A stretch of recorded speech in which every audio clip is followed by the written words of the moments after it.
Amis internautes, n'oubliez pas de liker, de vous abonner et de cliquer sur la note de notification pour ne rien rater. L'étranger, une quête de plus en plus partagée par la jeunesse. Mais que recouvre vraiment cette envie de départ? Est-ce une fuite face à un présent jugé trop étroit ou une démarche active, un ressourcement pour se reconstruire? Oui, c'est une manière de se chercher parce que ça ne suffit pas de rester seulement à son pays pour faire tout. Bon, je ne peux pas parler pour tous, mais selon moi, c'est pour la recherche d'une meilleure opportunité ailleurs. Vu la vie qu'on mène, peut-être on n'est pas satisfait totalement de la vie que l'on mène dans notre pays d'origine. Soit qu'on voudra aller se chercher et trouver de nouvelles opportunités ailleurs. Ça dépend de chacun de nous, en fait.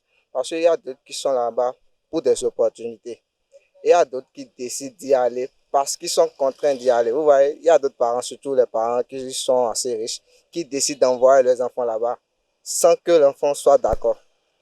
Et vous voyez, d'autres, c'est pour des opportunités. Et d'autres, ils vont parce qu'ils pensent que le pays ne pourra pas se développer. Je pense que c'est dans les deux sens. Parce qu'il y en a qui, en fait, essayent de se chercher après les diplômes, après les certifications, essayent de se chercher, d'avoir des opportunités, mais ont du mal à en trouver. Du coup, ils se disent, pourquoi ne pas chercher ailleurs? Et il y a aussi ceux qui se disent, il n'y a pas vraiment d'opportunité, parce que pour ceux qui s'y connaissent, trouver du travail, c'est un peu compliqué et tout. Mais ce qui est sûr, il n'y a rien de facile, il faut forcément faire un certain effort. Donc, je pense que c'est dans les deux sens. Partir, oui, mais pour mieux revenir, le départ est souvent perçu avec ambivalence, un abandon des responsabilités envers la communauté nationale ou au contraire une formation accélérée pour un jour contribuer autrement et mieux. Selon moi, c'est une manière de se chercher, mais ce n'est pas une fuite. Ce n'est pas une fuite, c'est une manière de se chercher pour la contribution de son pays. Selon moi, il faudrait ouvrir un centre et partager ce que l'on a vécu et appris auprès des autres. Si possible, le maximum. Même si ça ne sera pas toujours facile, au moins le peu que tu peux enseigner, tu le fais. Partir et revenir encore, renforcer davantage notre pays et ses structures.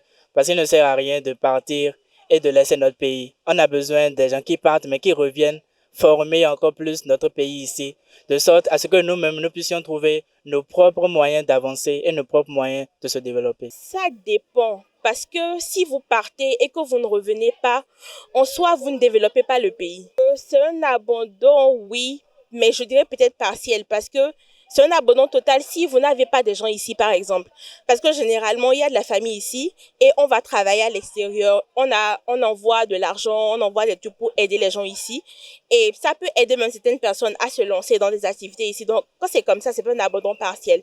Mais quand vous allez pour acquérir des connaissances dans des domaines qui sont plus poussés à l'extérieur et que vous ne revenez pas pour faire fleurir la chose ici, je pense qu'on peut appeler ça de l'abandon. Oui. Alors, comment faire pour que cette expérience à l'étranger profite aussi au pays d'origine? Comment transformer l'exil en atout collectif? C'est un atout dans le cas où tu peux développer ses compétences et en faire une arme et qui peut te permettre d'acquérir ou d'accéder à ce que tu veux.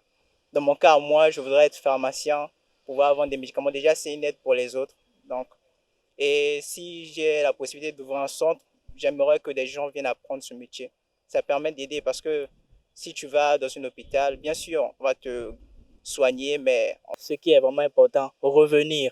Parce qu'il ne s'agit pas de partir et de laisser notre pays, soit disant qu'il n'a pas au moins des valeurs. Je pense que c'est vraiment important de partir, de revenir surtout, pour pouvoir plus contribuer à son évolution. Il ne faut pas oublier aussi quelque chose. Généralement, quand on part, le fait de revenir, se réinsérer, c'est compliqué.